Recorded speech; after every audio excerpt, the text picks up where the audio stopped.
Hey everyone, a nerd named Mark here, and I'm gonna be talking about King-Ohger episode 3.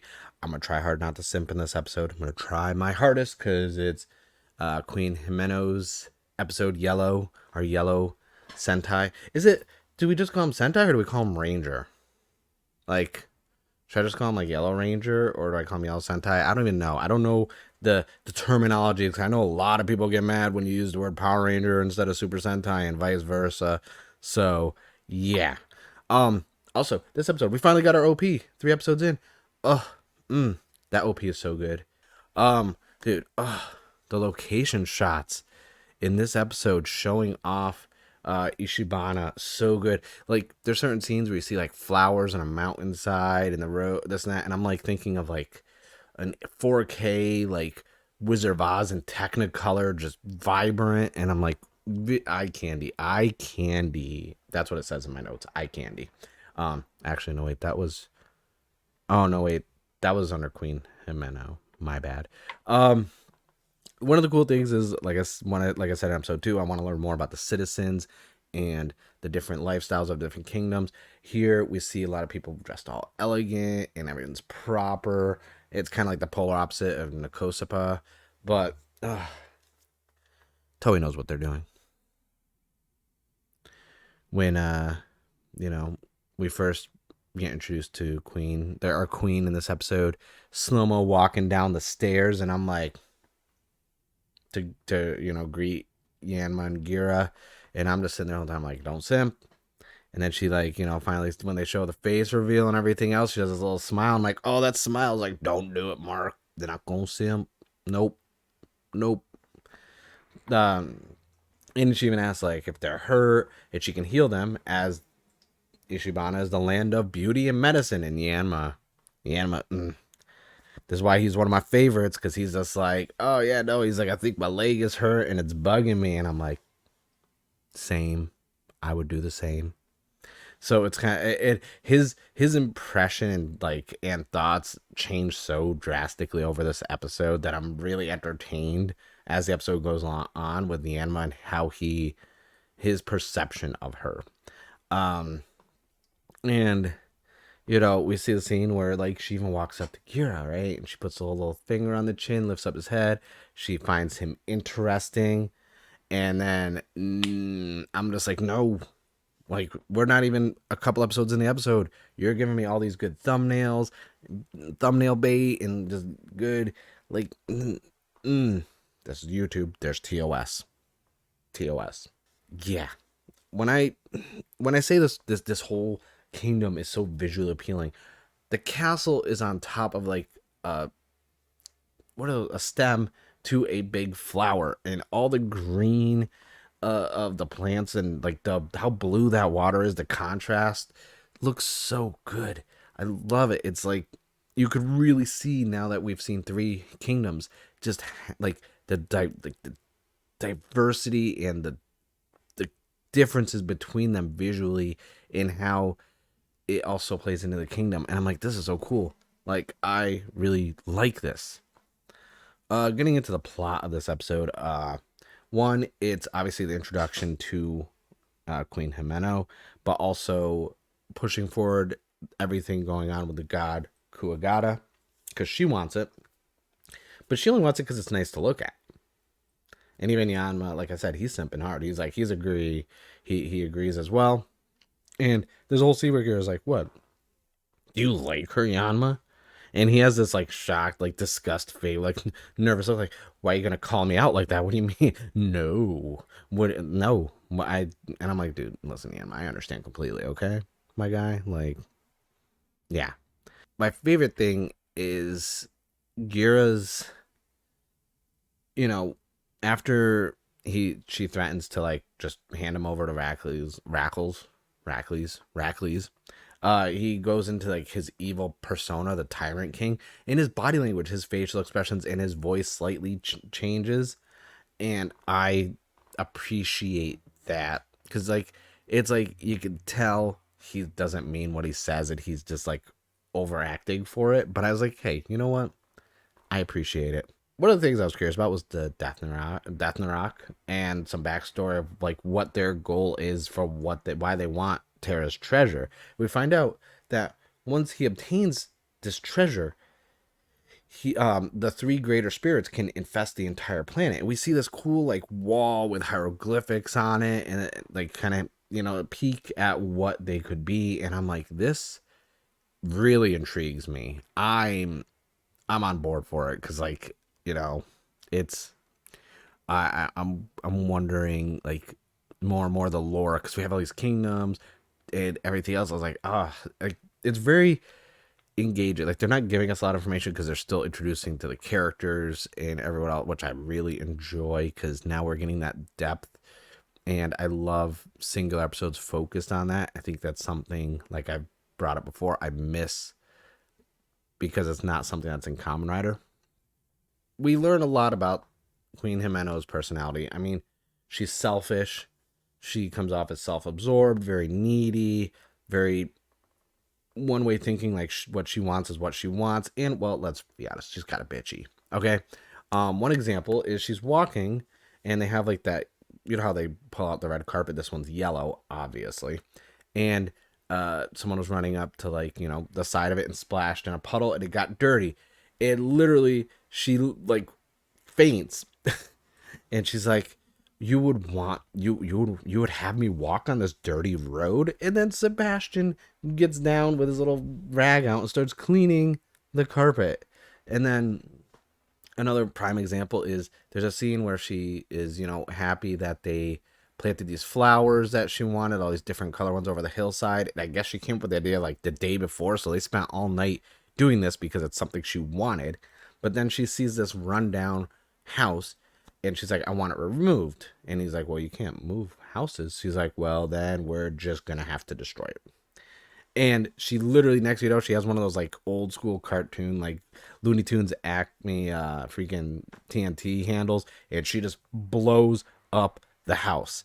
And this is what's starting Yanma's whole, okay, she's freaking crazy. Because he's literally just like, she's insane with her selfishness. Like, he was like, all right, I'm done. One thing caught me off guard, Rita has just been watching. Like, when they're all leaving, you see Rita in a mirror reflection of a doorway. And I'm like, how long have they been there? Have they been there since Nikosapa? Like following and watching along? And that was it. That was the only scene that involved Rita. And I was like, all right, you know what? I can't wait till we get to that episode.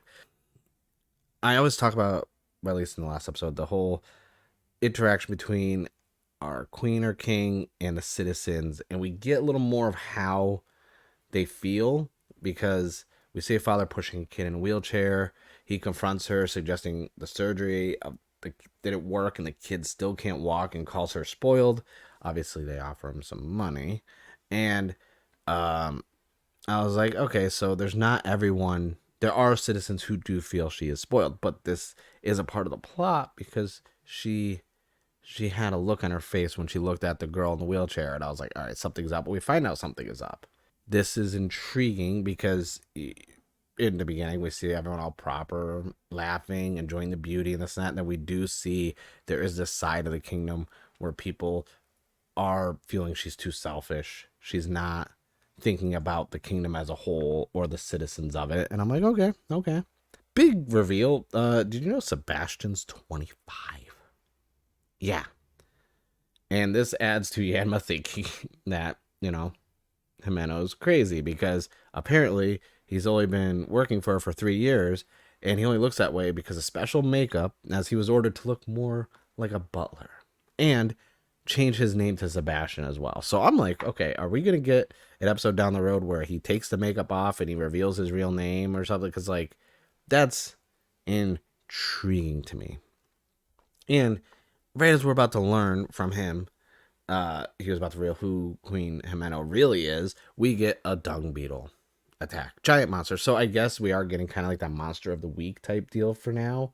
I don't know how long that's going to last. I mean, like I said, it's only 3 episodes. So I can't really, speak to the trends and tropes of Super Sentai.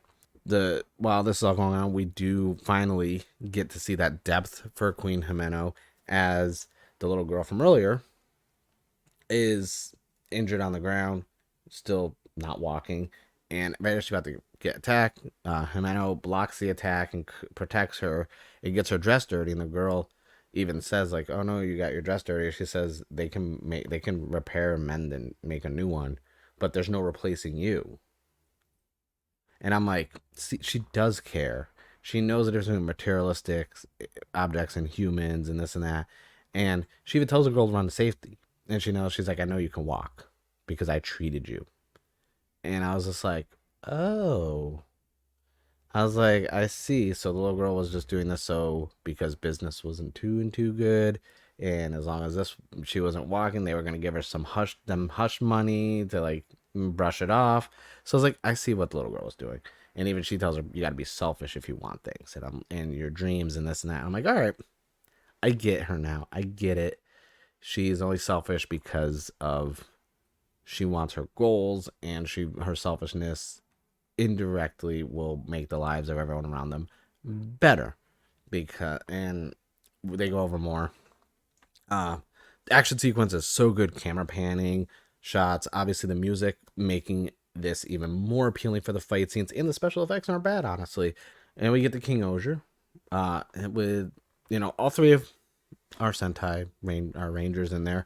I'm still curious how they control it, because it seems like she controls the foot with the finishing attack later on in the fight, but she sees like a baby snail mecha, and she's all like, it's cute to her. She's like, oh my god, it's so cute, and she like calls it over, and this turns into like a Gatling railgun like on the arm, and it looks really cool. It seemed like there wasn't too much control with it at first because it was shooting all over the place, but the finishing attack was a kick, and that kick looked good. But she was controlling that, so I'm wondering, like, do they control the auxiliary max on there? Like, how does this work? Also, really, it was a quick little gloss over. Rackley's and our dude, I forget his name, the Black Sentai, are working together. So I'm really curious what's going on there. Obviously, we know with his personality breakdown and everything else, I'm like, okay, this isn't that confusing. But at the same time, I'm like,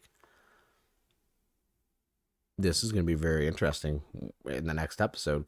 Like I said, with the whole depth to the king, like the citizens to the leader dynamic is always something that's going to be intriguing to me, and we get that depth because she says she enriches its people's hearts with beauty.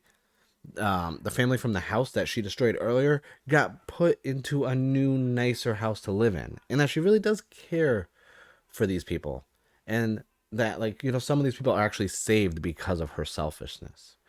And there's a whole scene where she's changing because her dress was dirty and this and that. I'm not going to talk about it, okay? I'm not. But she came out in her little tech high end nurse outfit, and I was like, oh my. And I joke about the simping and stuff like that, but I do think there is a depth in a certain characteristic qualities in her that I would like to see fleshed out more.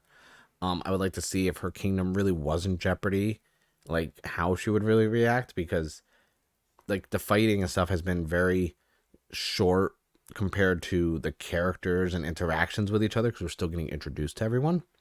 And then the episode ends with God Kabuto showing up at the end and attempts to attack them as the god Kugawara saves them and flies off. So I'm like, oh, well, he didn't even hide the fact that he was coming after them. I thought maybe he was going to do something sly, like sneak his way in, lure them into a false sense of like camaraderie and then betray them. He just started off like that. But yeah, this was a really good episode. I really enjoyed it. As the non-Sentai guy, I'm like, you know what? This was actually really good. I'm curious going forward. Next week's episode is the Tofu place kingdom. Curious about Rita as well, just kind of being there. Let me know what you think. If I get any of the tropes and stuff wrong, like, obviously, like, listen, don't watch a lot of Sentai, so still learning the tropes and the trends that happen in this franchise. But I really enjoyed it. Let me know in the comments below what you thought. If you haven't already, hit the subscribe button and like the video, and I will see you guys in the next one.